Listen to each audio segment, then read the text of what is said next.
This fitness business isn't making any money.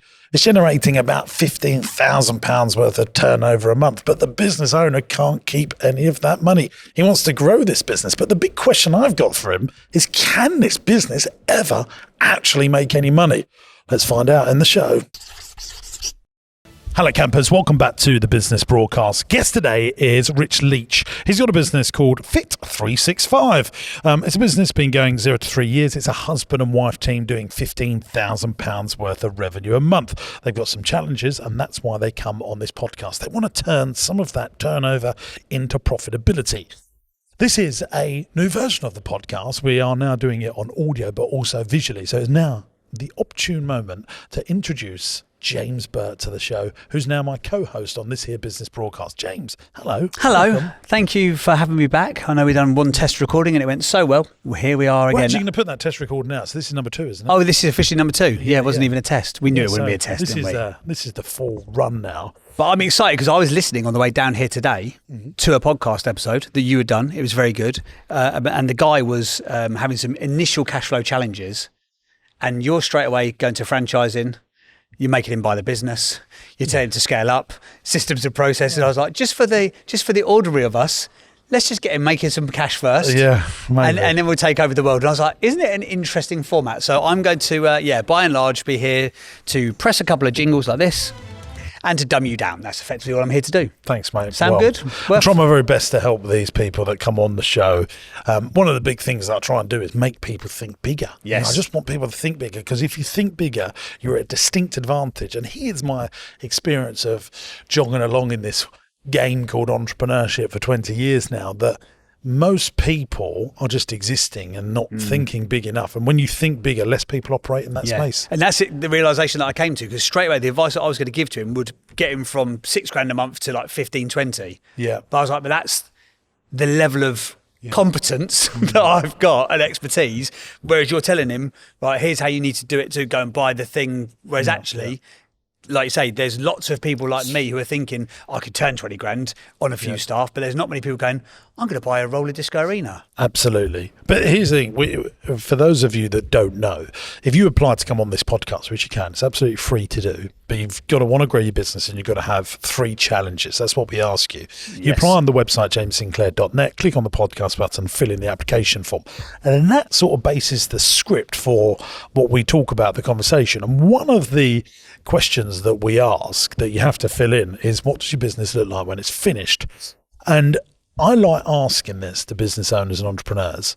What does it look like when it's finished? And often people, but James, it'll never be finished. It's a constant growth. And I like to remind people, well, that's like building a house without a set of architectural plans, which means you'll never finish the house. Yes. Now, you might finish the house and then want to build a bigger house next door or on another location. And that's what I try and get people to do, is think of what the end looks like and then reverse engineer it. And that's a famous book called 7 Habits of Highly Effective People. And thinking with the end in mind is what highly effective people do. Do you do that? Do you know what the end looks like? This is for each individual business. You do? But the end in mind for me is just world domination. Sure. 6-pack abs, world domination. Yeah. No, I want to. I imagine like a Branson-style island for you. No, I don't want to do that. I like the UK. I wish our taxes were more fair. It's Canby Island. Just the Isle of Wight. I want to, I do think like I want to build a £50 million company or a £100 million company with a 15 million of EBITDA, or a 50 million with a 7 million of EBITDA. That's the objective in terms of profitability. The strategies and tactics, how I achieve that, might change. But I'm always working on something. I'm working on something so spectacularly great right now, and it only literally came on my desk last Thursday. Oh, really? Can we have a podcast exclusive? Yeah, you can have a podcast exclusive. Like now? No, because I don't want to say what it is, because it might not happen. Then I look like a right Wally. If it doesn't happen, they won't still talk about it. Okay. But I want to get it over the line. But it is a big, famous visitor attraction here in the United Kingdom that's in a bit of hot water. Okay.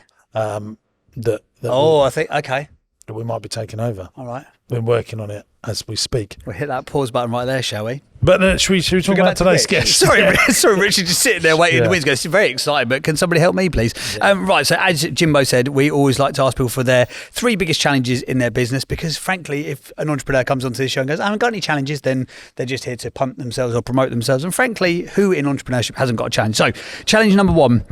Rich said we have been hit with churn in our membership and we're unsure how to break through, go to the next stage. We want to go from 120 to 180 members. It's like a group training program. We'll touch on it in a bit more detail with him shortly. But members leaving is currently matching members coming in. So that, again, on every level, this sounds like a business that's just sort of ticking over, if that makes sense. Challenge number 2, every time we earn, our outgoings seem to go up. So we're never making any profit. How do we combat this? And challenge number 3, we are predominantly busy in early morning and night time, unsure how we can maximise the earning potential during the daytime, as it's always quiet then. So those are the 3 challenges, and then there's some questions that he'd like to ask you. We always do ask people, where do you want to be in 1 year's time? In a position where the business is profitable and we aren't so much in the day-to-day running, we're looking at expanding. And the killer question we talked about a minute ago, what does the business look like when it's finished, systemised, scalable and profitable, so we can open other units? Are you making the profit you want to? No, currently we're just breaking even every month or running at a slight loss. So should we dive in and get Rich on the pod and see if we can help him out? Rich, are you there, my friend? I am indeed. Hello. How the devil are you, sir? I'm very good, thank you. How are you both? We are very well. I'll speak on behalf of both me and other James now, the more successful and less successful James of the James combo. We're like the Chuckle Brothers, but less funny. Both Jameses on. Sorry about that. You can just call... I'm calling you JB for the purposes of this podcast, because that's what everyone really calls you anyway, don't they? No. What does Hayley call you, your wife? I can't say on a you don't swear on this podcast, do you? In which case, I can't tell you, I'm afraid. So, Rich, the summary that we gave of the business, is that kind of where you're at? Or could you, in 30 seconds or so, summarise you and the business and where you're at, etc.? Yeah, it was quite close. I mean, we are a group training, results-based fitness facility. So basically, we offer what a personal trainer does, but in a group setting. So we look at making people healthier, happier, stronger and fitter with the service that we provide. So a little bit like CrossFit, but a little bit more on the intro level. So like CrossFit in terms of the group training, but you don't have to go there sort of like a ripped athlete who wants to compete. It is sort of like... exactly. We deal with much more day-to-day people who are looking to start into fitness and their journey into it rather than, maxing out their reps and going all out and competing and stuff like that. Gotcha. So they come to you as opposed to going to like a David Lloyd or a Virgin kind of absolutely vibe. Yeah. Okay, cool. Yeah, and then we offer kind of the more full service. So instead of just coming here, we offer like nutrition advice, coaching, accountability, support. We do things with our members, like we climbed Snowdon last year. We did a 24-hour fitness event. We do lots of things within our community, which help support people as they grow. Cool. You're in this space, Jimbo. Yeah, what is CrossFit? I mean, someone that's PTs 3 or 4 times a week. Actually, is that just like boot camp? Is that the professional? Yeah, it's a sort of it's like a style of it, isn't it? It's almost like a competitive version of overall fitness training. So you'd go and you do a bit of cardio, you do a bit of weights, you do it's like all of it. Yeah, but it's very much. CrossFit's got a bit of a connotation to it. It's a lot of like very high performance athletes will go and do it, and it's very. Yeah, you're going from sort of like top 1% people will go and train it, and that's why so many people get injured and half the population hate it. Do you agree with his theses there, Rich? Yeah, absolutely. It's definitely kind amazing, of for more the advanced, I would say. Okay. Well, so yes, I've had a lot of people in fitness fitness entrepreneurs that have come along to my seminars, been at other seminars that I spoke at, because they're usually quite motivated people. One of the things before we go into your challenge that I was listening through as you went through, it's all about business models if profitability is the aim. Because sometimes lots of people do build profitable jobs, which I think this sort of airs into. I don't even think it's profitable business yet, or certainly not a profitable investment. And that's fine. Absolutely fine if that's what you want. And like I spoke about at the beginning of the podcast, thinking with the end in mind, like what does good look like for your personal lifestyle in terms of cash hitting your personal bank account? And if the aim is to have 20 grand a month, 50 grand a month, 100 grand a month, or 15 grand a month net profit hitting your personal bank account, I think it's going to be very, very difficult to achieve that in this type of business. Okay. Is that just, are you talking within one, or are you talking once we kind of get a system in place where it is profitable? We know it will never be super profitable, maybe 5 or 10,000 per month on one unit. But then if you can replicate that across the board. But it's that replication across the board, I think, is very difficult to do in low barrier to entry businesses. Because what happens with personal trainers is you get them all the members and they go, why am I paying this bloke 10, 15, 20% a month or whatever it is? I'll just go and set it up on my own. And then you'd say, oh, but there'll be a contract in place. And then I'd say, are you really going to spend 50 grand on a barrister to go and fight it? And you're probably not going to do that. So it's a tale that's been told many, many times. And the person that I spend more one-to-one time with, probably than anyone else in my life, is my PT. Comes to my house 3 or 4 times a week, and I'm trying to help him grow his business.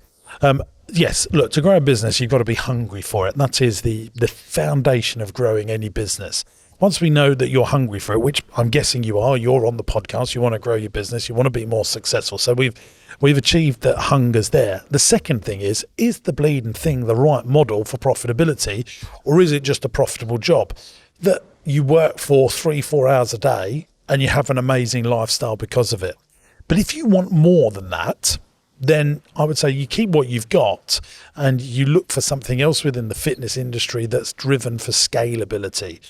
When you look at multiple locations, let's say a franchise model, which I'm guessing, Rich, is what you want to do, is it? Or do you that is kind of, towards the end goal.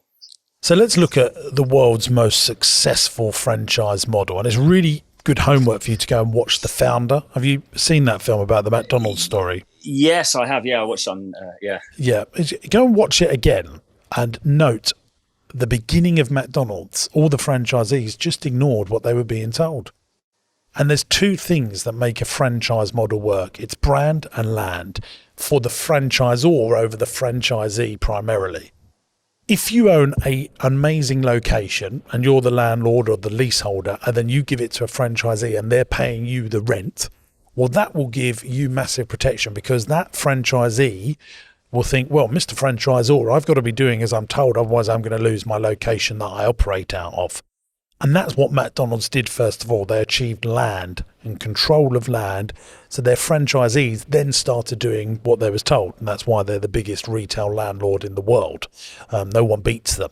So they're a landlord first and a business operator second. And then now, after a period of, 6, 7 decades, however long McDonald's has been operating, they have an amazing established brand that's probably now more important than land in many cases, and people want to trade under the McDonald's brand, and they will do everything they're told, and they'll be good little people to make sure they keep the franchise. But you won't have that. Your customers, members of the PT, will build the relationship with the PT, and they will always be the kingpin and you will be the second in the relationship. They'll be good for 6 or 7 months, and then someone will say to them, I'll just pay you cash direct and you don't have to worry about it. They'll go, yeah, all right. They can't help themselves. People can't help themselves. And that's why I think that space is very difficult. So I'd be thinking bigger. If this was my business, I've already decided what I would do. I've got my 3,000 square foot facility. I would carry on with everything that you're doing, but then I've got all this time in the day, which is, say, between 10 a.m. and 3 p.m., I'm guessing, yeah? Yeah, exactly that. Yeah. And I wrote down on my notes here, you can't make a round peg fit in a square hole. So I've got a chain of indoor play centres. I've tried everything to get people to come in during the day, but the government have given everyone free funded nursery hours. So that's got rid of all my weekday customers.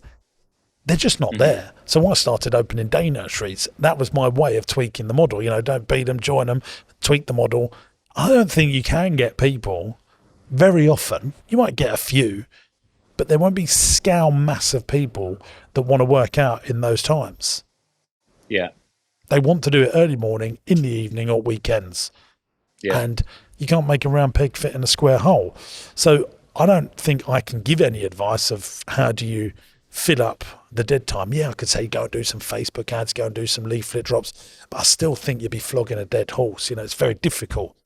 It's like, I don't know, they don't put Graham Norton on at midday on a Tuesday, do they? They put him on the prime time slot Friday and Saturday night, because that's when they know most people are there for that type of entertainment, and you've got to accept that. I've had to accept that, and I've tried very hard to fight against the wind, and you just can't. You just have to go with it. So do you do anything with inside your businesses Just close them, reduce the overhead. Other than I've chopped a bit off to put a day nursery in there. But I have got some solutions, but I think we've got a question here from the wonderful JB. Yeah, I didn't. It's not a question for Rich, it's actually a question for you. Do you think that potentially, obviously, how many people could you have at a class at any given time, Rich? We can hold up to 30 people. Okay, so in theory, during those dead times, could you then sell the opportunity for, say, 5 PTs to come in and one-to-one PT their own clients, because they haven't got that facility, and a lot of people will want a one-to-one PT, but then you have to have a gym membership, so therefore that's made it more expensive, or they'll go and do it at their house, but if they haven't got the facilities and stuff, then you can't really do a good workout. You can do some resistance band stuff, but you're not going to get a good workout. So could you have 5 to 10 one-to-one PTs in there, charging them 20 quid an hour or something out of the 50 they're charging their client? We did try to have that at the start. So we used to have class instructors come in and they would teach classes in return that they could use the unit to PT in. But then again, during that time, it's still quite quiet. So majority of people work a 9 to 5, so they're just not available then. And it's kind of trying to cram everything in early morning or late at night, which is when the majority of people are free. We did think about running like an over 55 program or something like that. But just from my point of view, the next thing, so you've got to be hungry for it. You've got to make sure there's a right business model. And then the third thing that makes everything easy in business is a hungry audience. Yeah. If you want to sell hot dogs, you sell it in a football stadium. You want to sell coffee, you want your shop to be in Leicester Square, where there's millions of people going in every single week. And we all have one thing in common, which is 24 hours a day. And we want to make sure that we're spending our hours at work to give us the best return on our time investment. So the next question before I go through to my next bit will be, well, what do you actually want, Rich? Do you want to build a monster like me, or do you just want to have 10, 20, 30K a month and have a nice lifestyle business? And then the answer to that question then dictates what the next set of advice is. I would more say a lifestyle business at the moment, but more than likely when we have that, I know that I would always want the next bit, and then that would be then to build and build and build from there. But I think from where we are now, the lifestyle business seems good. I don't think that's the right answer, in my opinion. Is either one or the other. And so if you're going, well, actually, once I get there, I want to go further, then it is to build something of scale. Yeah, I guess you're right with that. Yeah, so it is to build something of scale. And actually, a lot of people, and JB will know, a lot of people as well, they go, no, all I want is £10,000-15,000 a month, and I only want to work 3 days a week, and my family are the number one thing, and I want a work-life balance. But if you're just addicted and, there's something inside you, like me, I'm one of those, that just cannot stop, then it's a different set of rules. And I think we're going down that way rather than the... Yeah, I would think so. Because as I said, it would be nice to get there. But then once it's there, I do anyway. I always want the next step from where we keep going. So I think it would be to get to there. So my view then is the question I'd be asking myself, is this the right business that will meet that end goal? But it might be the first one that helps you get to that end goal. So I use this philosophy called the 4 companies. The company number 1 is the company you are today. Company number 2 is the company you really want to be. Company number 3 is a media and marketing company that's giving you all those warm leads into those 2 operating companies. So me doing this is driving warm leads to people to come to my seminars, to buy my books, to do business with me, building personal brands, so that opens doors. That's company number 3. And then company number 4 is a property investment company that you put some of your profits into. Then over a period of time, it's building yourself up for sustainable long-term wealth and profitability. So the first company we're in today is this CrossFit group training boot camp style business. Mm-hmm. But the second one might be something else in fitness that has scale in it. Maybe you start importing gym equipment from the Far East. I just think that's a huge opportunity still. Or from Turkey and reselling it on. And you're making videos and lessons and stuff about it. You buy our equipment. There's a whole YouTube channel where you can learn from home, or you sign up to a little subscription thing like Peloton do. And, you could probably build very quickly using a bit of Facebook ads and Google ads, £1 million business selling gym equipment and clothes and stuff. And I just think that is still an untapped opportunity. And I reckon you could get going for 30 to 50 grand buying in some stocks. You've got to buy it in quite big bulk. But that's not a lot of money. Everyone could achieve that if they put their mind to it.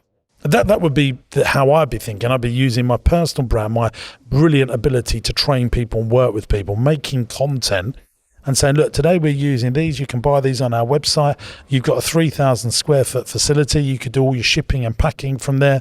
Maybe you rent a big couple of containers so that and you just bring your stock backwards and forwards. That's what I would do if this was my business, so that I have something to sell at the end. Because at the moment, you're building a business around your personality, which is how I started, by the way, when I was a kids entertainer. And then I just had this big light bulb moment. Actually, I'm building something here that I can't sell because no one's going to want to buy a job or a mimic of my personality, which can't be achieved. And if you then look at my career, I then went into doing things that didn't have me front and center of it. That only works if you're doing it on Taylor Swift, Beyonce style numbers, where you're getting paid 20 million for one concert. Yeah. So what was the step that you made then from kind of being the face of the business and it all revolving around you? Where was it where you went from there? Sorry, but I mean, I am still, I think, the face of my business to many people. But first of all, I was a kids entertainer, swapping time for money. Second, I started hiring out bouncy castles. Again, too low barrier to entry, too me too. I then went and built my own family entertainment centre, and people started coming to me. You've actually got to that you've achieved that part, so you're on the steps for that. Then I started an online party shop, which was actually a failure. Then I bought one from Carol Middleton, Kate's mum. I've just done that again, so I'm back in that. But then I started building a chain of day nurseries, play centres. So everything was like steps. And then I opened visitor attractions that are much bigger than one person, and hundreds of thousands of people come to me. What's the honest thoughts though, Rich? I'm really intrigued by this when Jim says that potentially the thing that you're doing at the moment is just a stepping stone to the learning that you actually needed to launch the business you really should have. Do you go, oh yeah, that sounds good because James Sinclair's saying it to me and he's got all this stuff? Or do you go, do you know what? I love what I do. I love being a PT. I love helping Maggie down the road. I don't know why I've gone for Maggie, but just did. I've gone a lot helping Maggie down the road, who's now, hasn't got sciatica anymore, osteoporosis. I love seeing the change in people. I'd love to, because I think sometimes people can say, can get hyped by the, oh yeah, I can build something big, but do you actually want to? Like that's a real question. Yeah, I mean, I'm definitely inside on the business side of growing a business. I would love to, still have Fit 365. We love helping the local community and what we do, but then ultimately I am interested in business as well, and I want to grow the business side of what we do. Just so you know. Don't go and buy 50 grand's worth of stuff from China and take it out. But what I'm trying to say is, what I would do is I would do Fit 365, which will make me a personal trainer, and then I would create fitness equipment created by personal trainers for people interested in fitness, and I would build a business that I could sell. Like if I was running that after 5 years, I look at the two options here. I always like referencing this, if I had £1 million children's entertainment agency or £1 million revenue day nursery business, the agency made 300,000 profit and the day nursery made 150,000 profit. Even though the day nursery has less profit, more people would want to buy that because it's a commercially profitable enterprise that works without you in it. And that is the absolute aim. Because this Fit 365 thing is all about you and your wife's personality. I don't even need to meet you. I know it is. That's how you've got your 120 members. And on the 120 members bit, there'll be loads of PTs that listen to this podcast, and I bet they go, I've only got 120 members. And it's scary because I was speaking to my PT, and he's got 120 members as well. And he has some leave and he starts again. And it just seems that in these sort of businesses, 15,000 revenue a month, 10,000 revenue a month is where they're all get these at. ceilings. Yeah, and they can't break through the glass ceiling, And I think my job is not to sugarcoat it and go, oh, you can go and do this and you can go and do that.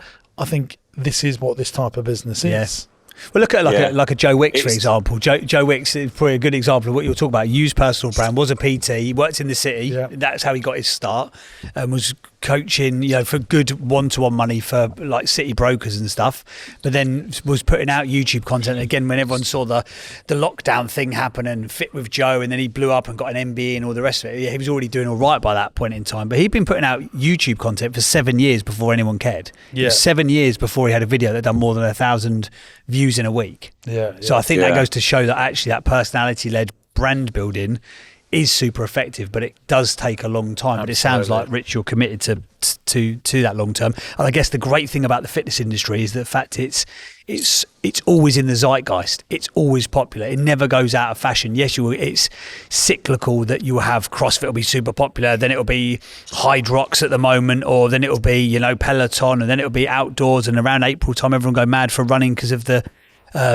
the marathon, and the Olympics are coming up later on this year, but it's never going to be out of the zeitgeist. And the brilliant thing is that there are probably so many opportunities, as Jim's saying, for white labeling services and products and stuff that people already know, like, and trust you. So like supplements, for example, could you start your own range of supplements that initially you've got 120 warm leads that already are a miniature hungry audience that want the thing that you've got.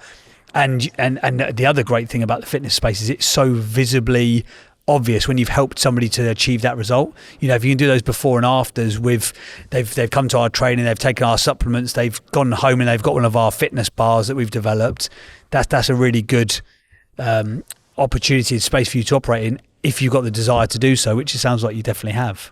No, that sounds good. So am I right in saying at the minute we're kind of providing a service, but then the next stage would be to offer a product or somewhere to go into that sort of space? You can't just go and say do all this because James Sinclair said do it. Well, all I'm trying to do is that's what I normally do. Make you think bigger and better. One sec. Yeah. Oh, sorry. God bless you. That's his brilliance coming out there, Rich. That was a sneeze there. But, what I want you to do is think bigger and better. One of the things I don't like as well, this is on your notes. Do you have team members? And you put yes. If so, how many? 2 and 3 freelance instructors. I don't like that. Why are they not 2 and 3 employees? The reason you've got freelance instructors is because you think it gives you, a bit of safety net. If things don't go right, you can just get rid of them. That's what people do. Well, whilst we've got those on, because we can't actually afford to employ them. The plan is part-time, full-time, absolutely coming on. But at the minute, they teach per class, and then that's how they're on there now. Yeah, see, if you had the long-term aim is... Yeah. It's a different thing when they're PAYE, national insurance up.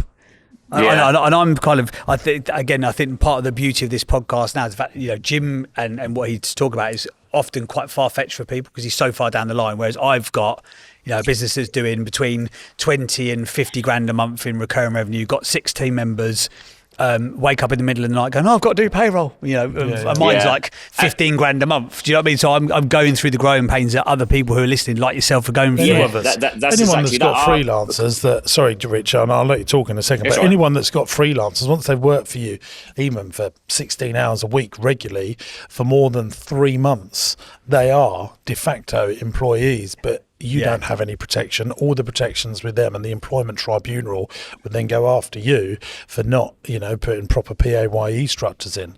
Now, if they only work for once or twice a month and they work for 6 or 7 other people, that's different.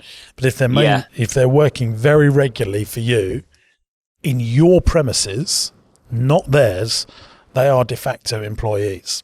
Do you know what? The other thing though that I've experienced, Rich, and Jim had this conversation with me previously, just because being sort of pals, I had a couple of people that were freelance, and he's like, "How are you getting on?" And the question is, how are you trading?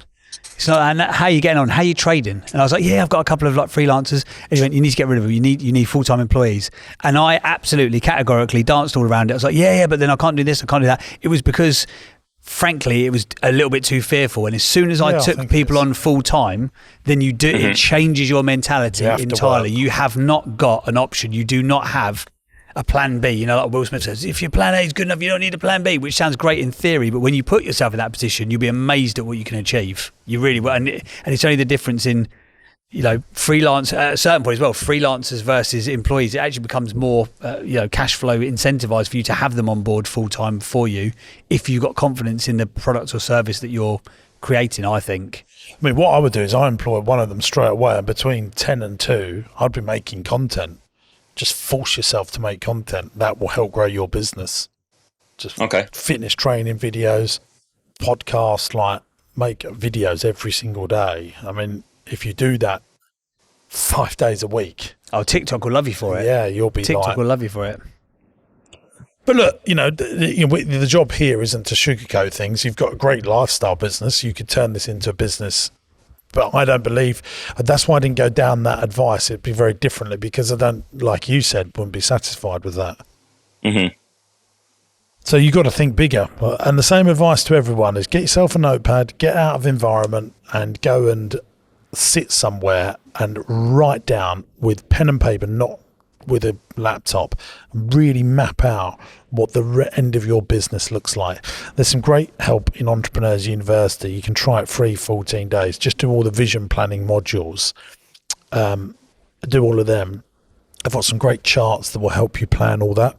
And then hopefully things will happen. Then you can just cancel the membership, but just go and do it for free 14 days and just do those. I promise you they will help. Rich, you had a couple of killer questions that you wanted to ask Jim. I know obviously you've been asking questions as the conversation's gone along, as that's the way we get most value out of these conversations. But just for the sake of a fancy jingle, because I've taken the time to produce it, and frankly it'd be a shame if I don't get to press the one button. Are you ready? Do you have a killer question you'd like to ask Jim about taking things to the next level? Because if so, here's your jingle, Rich. It's time for Rich's killer question. It's a multi-entrepreneur, mindset spreading, that sounded weird, didn't it? Mindset expanding, zeitgeist creating, James Sinclair. Rich, over to you, live for the killer question. James, what are your best business habits? I love how serious you took it with me there, Rich. Thank you for joining me. I'd go along Thank with you. it. Surround yourself by people that are going to make you think bigger and better. The classic Jim Rohn quote is, you are the average of the 5 people you spend most of your time with. I don't think anything's more true than that. And you want to create a system that you are spending time with people that think bigger than you. It will just push you along. Secondly, I do like writing things down. If I'm stressed out, if I'm trying to work out a challenge, I go and get that notebook and I go and sit somewhere on my own. And I always come out, with a solution to that problemo. So they're the top 2 really. And then the third one is, sharpening your saw, like make sure I'm listening to podcasts, make sure I'm reading, and make sure that I'm teaching what I'm learning so that it reinforces it back into me. And then if there was a fourth one, make content, do good quality content. I do think that is still massively underutilized by business owners. It's hard and you don't get the results. It's like exercise. It is exactly the same, isn't it? You exercise once a month, you're not going to, it's just pointless. And that's what a lot of people do. Is I made a video this month. Why have I not got a flood of leads and brilliant turnover coming into my business? But then the people that do it 4 times a day, or spend an hour a day on making content, they're the ones that get the results. And hardly anyone does that in exercise. But the ones that do it, they get smashing results, don't they? So does that help? Yeah, it definitely does. Yeah, thank you for those. Awesome stuff. Well, Rich, we didn't promise, we did promise there might be some harsh truths and some realities, and I think that's what people tune into the business broadcast for, frankly. Where can people find out more information about you and your brilliant business? Maybe they're around your neck of the woods, maybe they want to become part of your membership, maybe they are somebody who is white labeling a product and they haven't got the expertise in the PT space and the fitness space that you've got. How can people get in contact with you, my friend? Yeah, so we are based in Coventry, so we kind of help local residents transform their lives around there. They can find more information at www.fit365.uk. And also we're on social media as well, Facebook and Instagram. One other thing, Rich, just this commercial unit, this 3,000 square foot unit, definitely try and buy that. They're like gold dust 3,000 square foot units. Speak to the landlord and just work out how you can do that one day. If you're profitable, a bank will lend you the money on a very small deposit. Okay. So just get it down. What is it worth? 200 grand? Is it something like that? Maybe 300? Yeah, the unit over the road, it's a little bit smaller than us, and that went for about 170 a year ago. So around it'll be around. Bloody go and get your business profitable. bloody go. Even that's the first step. We'll focus on that, then we'll look at buying the. But get that in your mindset that you're going to buy that unit because that will serve you well when you're older. Yeah, it's definitely what I've taken from today. Kind of just thinking bigger. Sometimes we get so wrapped up in the day to day of running it, thinking about bills and helping people that you don't have time to kind of zoom out and focus on the bigger picture and what you can do. Awesome stuff. Well, we hope people go and find you, Rich. There'll be a link in the show notes or a link in the description if they do. Thank you for being on, my friend. And we look forward to watching your ascent towards fitness business greatness over the next couple of years. Thank you for being on the show.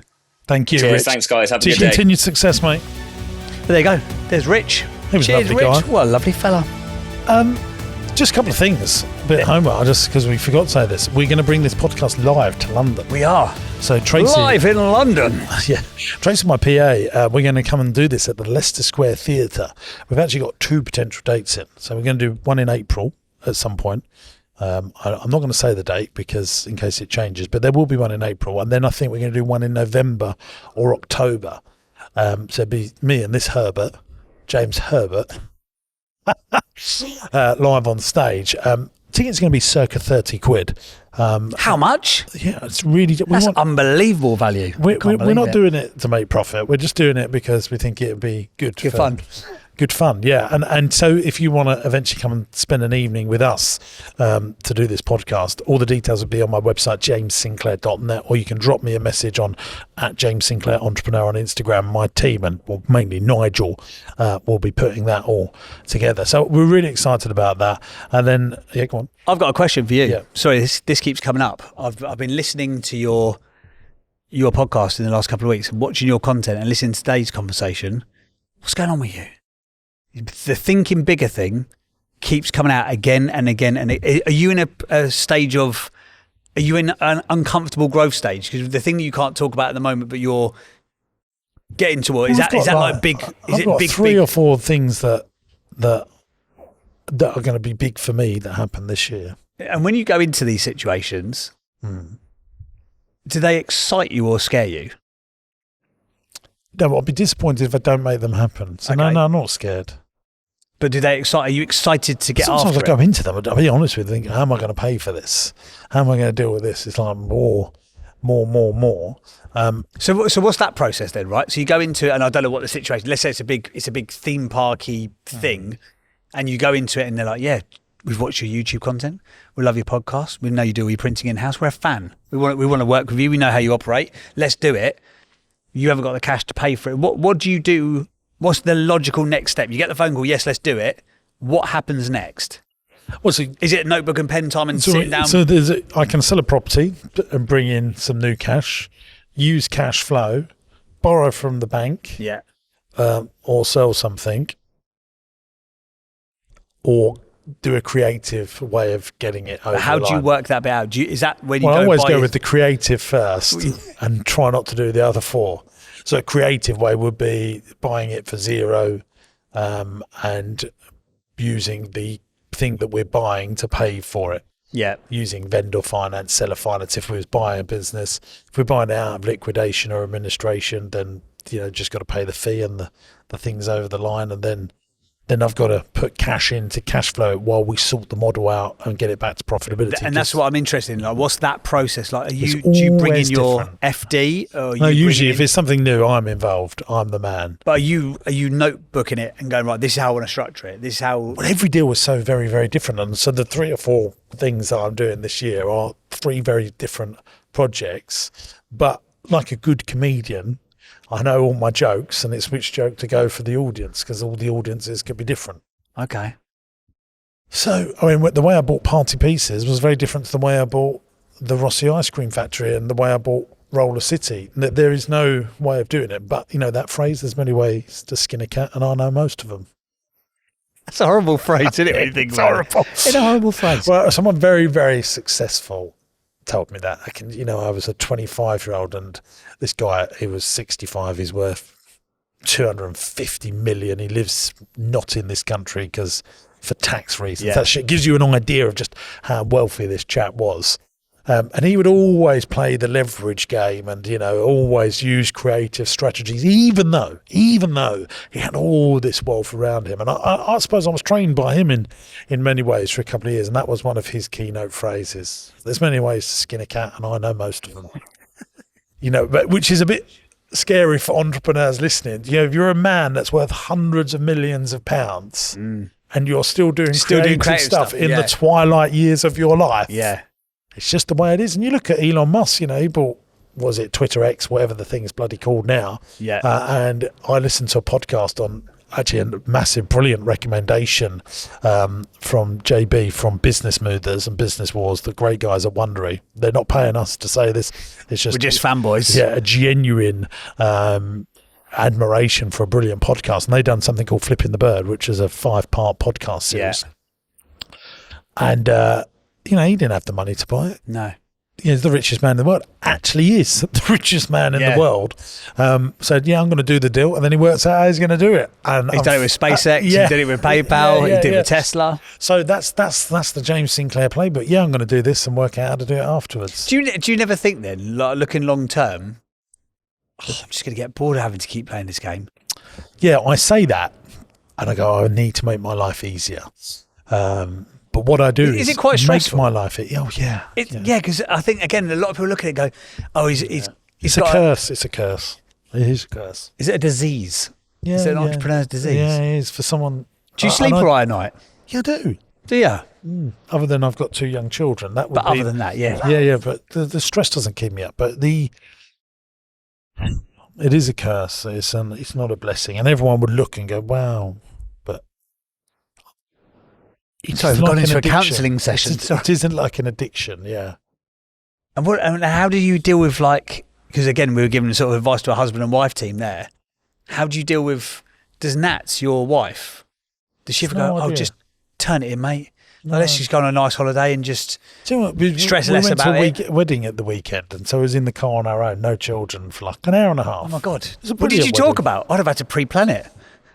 I said, do you not think, just in case anything happens to me, that I should tell you about some of the stuff that I do? Just in case. And she just glazes over. She's no interest in it. Really?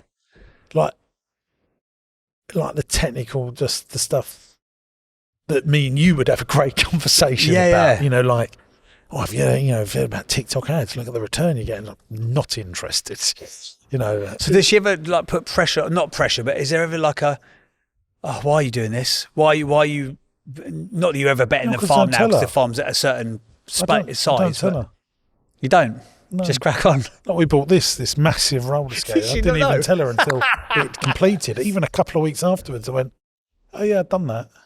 So it's the first inkling that you've bought something that you say that the kids have to have their birthday parties there? No, I don't even tell the kids it's a roller skate. Why? Don't worry. We do so much now that I don't even, it's not become a...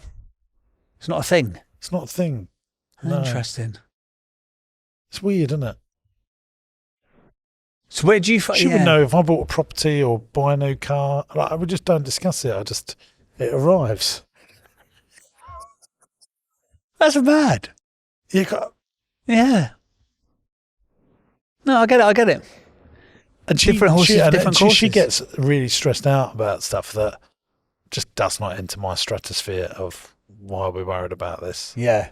So something with friends and family or offending someone, she doesn't like anything like that. Okay. I've got next podcast episode, great cliffhanger. I'm going to talk to you about fox hunting. Oh God. Okay. So we do it in 3 podcasts in a row here, guys. And anyone that's watching this now will go, do they only have one set of clothes?